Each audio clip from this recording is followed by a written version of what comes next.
આલુ પરોઠાનો નાસ્તો એવો છે કે જે બધાને ગમે અને બધાના ઘેર બનતા જ હોય, પણ જ્યારે આપણે સ્ટ્રીટ સ્ટાઇલ આલુ પરોઠા ઘરે બનાવીએ તો એની મજા જ કંઈક અલગ હોય.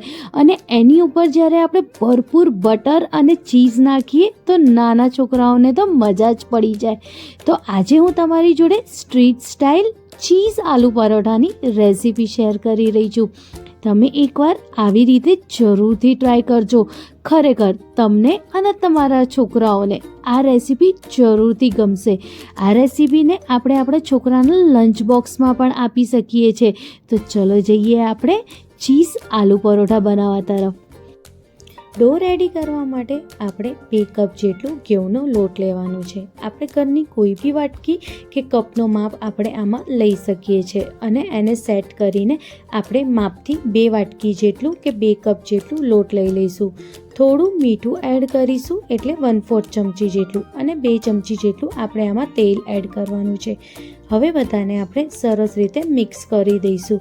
મિક્સ કર્યા પછી થોડું પાણી એડ કરીને એક સરસ ડો રેડી કરી દેવાનું છે. જેવું આપણે રોટલીનો લોટ રેડી કરીએ છીએ એવું જ લોટ આમાં રેડી કરવાનું છે અને એટલું જ ઢીલો લોટ હોવો જોઈએ, બહુ કાઠો લોટ નથી રેડી કરવાનો. હવે થોડું તેલ લગાવીને આપણે એને 10 મિનિટ માટે સેટ કરવા સાઈડમાં મૂકી દઈશું. ત્યાં સુધી આપણે અંદરની સ્ટફિંગની રેડી કરી દઈએ. એના માટે મેં અહીંયા 7 થી 8 બાફેલા બટેકા લીધા છે. 3 થી 4 મેં આમાં લીલા મરચાં લીધા છે. લીલા મરચાં આપણે જેટલું તીખું ખાતા હોય એના તીખાસ પ્રમાણે આપણે અહીંયા લેવાના છે. અગર તમે નાના છોકરા માટે બનાવતા હો તો લીલા મરચાં આમાં ઓછા નાખજો. હવે જ્યારે લીલા મરચાં થઈ જાય પછી આપણે આમાં કોથમીરને એડ કરીશું. કોથમીર બી થાય તો એકદમ ફ્રેશ જ લેજો અને થાય તો થોડી દાળખા પણ નાખજો અને એકદમ ઝીણું સમારીને નાખજો, જેથી એનો જે દાળખાનો જે ટેસ્ટ છે એ બહુ જ મસ્ત આવે છે. એટલે થોડા દાળખા તો જરૂરથી એડ કરજો અને એકદમ ઝીણું સમારી લેવાનું. પછી હવે આપણે આમાં એક મીડિયમ સાઇઝનો કાંદો લેવાનો છે. અગર તમે કાંદા ના ખાતા હો તો તમે આને સ્કીપ પણ કરી શકો છો. હવે આપણે એને એકદમ ઝીણું સમારીને જ એડ કરવાનો છે. પણ આલુ પરોઠામાં કાંદાનો ટેસ્ટ બહુ જ મસ્ત આવે છે. એકવાર આવી રીતે આ આલુ પરોઠાની રેસીપી જરૂરથી બનાવી જોજો. અગર તમે સ્ટ્રીટ પર ખાધું હશે તો તમને આ રેસીપી જરૂરથી ગમશે. હવે 1 ચમચી જેટલું અમચૂર પાવડર, 1 ચમચી જેટલું જીરું પાવડર, 1 ચમચી જેટલું લાલ મિર્ચ પાવડર, 1 ચમચી જેટલું ધનિયા પાવડર અને હવે આપણે 1 ચમચી જેટલું મીઠું સ્વાદ મુજબ આમાં એડ કરીશું. મેં આમાં 1 ચમચી જેટલું મીઠું એડ કર્યું છે અને 1 ચમચી જેટલું ચીલી ફ્લેક્સ. ચીલી ફ્લેક્સથી આનો ફ્લેવર બહુ જ મસ્ત આવે છે. હવે જે આખા દાણા આવે છે એને મેં થોડું ખાંડી લીધું છે અને ખાંડીને 1 ચમચી જેટલું એ આખા દાણાને આપણે આમાં એડ કરવાનું છે. એ તો ખાસ કરીને નાખજો, એનાથી આનો જે ફ્લેવર છે એ બહુ જ મસ્ત થઈ જશે. જ્યારે આપણે બધા મસાલા આમાં એડ કરી લઈએ પછી આપણે એને સરસ રીતે મિક્સ કરવાનું છે. કંઈક આવી રીતે પહેલાં આપણે બધા બટેકાને સરસ રીતે આવી રીતે તોડી દઈશું અને પછી આપણે બધા મસાલાને એકસાથે મિક્સ કરી દઈશું. તમે વિડીયોમાં જોઈ શકો છો કે મેં કઈ રીતે આ બધાને મિક્સ કર્યું છે. થાય તો એકદમ આપણે આવી રીતે જ મિક્સ કરવાનું છે. હવે એને આપણે સાઈડમાં મૂકી દઈશું. ત્યાં સુધી આપણો લોટ પણ સેટ થઈ ગયો હશે. હવે એકદમ ના મોટી સાઈઝ કે ના નાની સાઈઝ, મીડિયમ સાઈઝનો આપણે આમાંથી લુઓ લઈશું. કંઈક આવી રીતે તમે જોઈ શકો છો વિડીયોમાં કે મેં કેટલી સાઈઝનો લુઓ લીધો છે. હવે આપણે આને ચારે બાજુથી દબાઈને કંઈક આવી રીતે ફેલાઈ દઈશું. જેવી રીતે આપણે કચોરી બનાવીએ છીએ બસ એવી જ રીતે આપણે આને પણ ફેલાવવાનું છે અને વચ્ચે આપણે એને સહેજ ખાડો કરવાનો છે, જેથી આપણે બટેકાને માવાને આપણે એની અંદર મૂકી શકીએ. તમે વિડીયોમાં જોઈ શકો છો કે કઈ રીતે મેં આને ફેલાયું છે. હવે બટેકાને માવાને આપણે આની અંદર આવી રીતે ભરી દઈશું અને ચારે બાજુથી આપણે એને સરસ રીતે પેક કરી દઈશું, જેટલી બટેકાનો જે માવો છે એ બહાર ના નીકળે. બસ આવી જ રીતે આપણે એને પેક કરી દેવાનું છે. ખાસ કરીને એ ધ્યાન રહે કે આપણે આ માવો ભર્યા પછી હાથથી એને ખાસ કરીને ફેલાવવાનો છે, જેથી બટેકાનો માવો છે એ ચારે બાજુ સરસ રીતે ફેલાઈ જાય.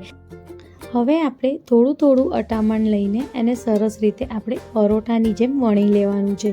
બહુ પતલું બી નહીં કે બહુ જાડું બી નહીં, સરખું આપણે એને જેમ આપણે પરોઠા બનાવીએ બસ એ જ થિકનેસના આપણે એને વણી લેવાનું છે. હવે જેની ઉપર આપણે પરોઠા શેકવાના હોય એને આપણે એકદમ લો ફ્લેમ ઉપર ગરમ કરવા મૂકી દેવાની, અને જ્યારે આપણે પરોઠા નાખીએ એ પહેલાં આપણે થોડું તેલ લગાવવાનું અને પછી જ આપણે એની ઉપર પરોઠાને નાખવાનું શેકવા માટે. એમનેમ આપણે એને નથી નાખવાનું. બસ આવી જ રીતે આપણે એકદમ મીડિયમ ફ્લેમ ઉપર બે બાજુ પરોઠાને શેકી લેવાનું છે. પરોઠા શેકતા ફેરી આપણે એમાં તેલ કે ઘી તમે જેનો ઉપયોગ કરવા માંગતા હો એ કરી શકો છો. મેં આમાં સિંગ તેલનો ઉપયોગ કર્યો છે શેકવા માટે. સિંગ તેલથી પણ આ પરોઠાનો ટેસ્ટ બહુ જ મસ્ત આવે છે. એટલે આપણે સરસ રીતે સિંગનું તેલ લગાવીશું અને બે બાજુ સરસ રીતે દબાઈને થોડું આપણે શેકી લઈશું, જેથી એના જે ઉપરના જે પડ છે એ કડક અને સારા થાય. બસ આવી જ રીતે આપણે બધા પરાઠાને બનાવી દેવાનું છે. તમે જોઈ શકો છો કે કેટલા ગોલ્ડન બ્રાઉન જેવા પરોઠા બનીને રેડી થઈ ગયા છે. હવે આને આપણે એક ડીશમાં લઈ લઈશું અને એની ઉપર સરસ રીતે આપણે બટર લગાવીશું. જ્યારે ગરમ ગરમ પરાઠા ઉપર આપણે બટર લગાવીશું ત્યારે એ છેક અંદર સુધી જશે અને એનો ટેસ્ટ બહુ જ મસ્ત આવશે. હવે આપણે એક જે પિઝા કટર આવે છે એનાથી કંઈક આવી રીતે આપણે એને કટ કરી લેવાનું છે. જેમ આપણે પિઝા કટ કરીએ છીએ એવી જ રીતે આપણે કટ કરવાનું છે, પણ આપણે એક ખાસ ધ્યાન રાખવાનું કે એનાથી કિનારો કપાઈ ના જાય અને વચ્ચે જ વચ્ચે આપણે એને કટ કરીશું.